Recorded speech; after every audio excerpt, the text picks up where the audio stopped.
نحمده ونصلي على رسوله الكريم اما بعد. ابھی معلوم ہوا کہ حضرت مولانا طاہر گیاوی صاحب رحمۃ اللہ علیہ کا انتقال ہو گیا ہے. انا للہ و انا الیہ راجعون. یہ بہت ذہین آدمی تھے.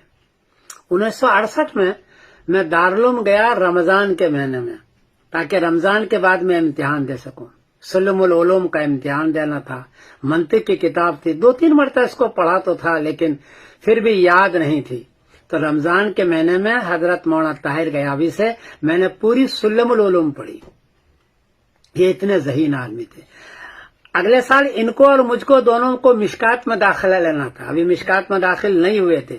اس سے پہلے ہی ان کو اتنی یاد تھی اور اتنا اچھا سمجھاتے تھے کہ میں نے ان سے سلم العلوم پڑھی ہے. اس اعتبار سے کہا جائے کہ میں ان کا شاگرد بھی ہوں. اور ساتھ ساتھ چونکہ مشکات میں ہم دونوں ساتھ تھے تو ہم دونوں ساتھی بھی ہیں. بہت ذہین آدمی, بہت اچھے آدمی.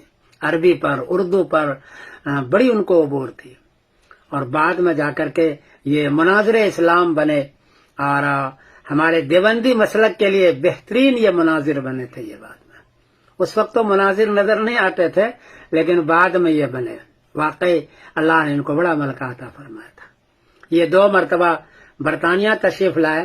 میرے پاس بھی آئے تھے. میں نے ان کا استقبال کیا تھا دونوں مرتبہ اور بہت خوش نظر آتے تھے تو 2 مرتبہ یہاں آئے تشریف لائے تھے.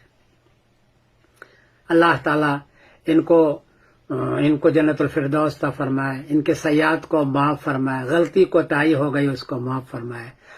عذاب جہنم عذاب قبر سے نجات فرمائے اور بعد میں رہنے والوں کو صبر جمیل عطا فرمائے. اس قسم کے آدمی کم پیدا ہوتے ہیں جو زمانے طالب میں وہ سلم العلوم جیسی کتاب پڑھا دیتا ہو. کم لوگ ہوتے ہیں. میں آج ان کو یاد کرتا ہوں. اللہ ان کو جزائے خیر عطا فرمائے. میں سمیر بن قاسم بول رہا ہوں مانچسٹر انگلینڈ سے. السلام علیکم ورحمۃ اللہ.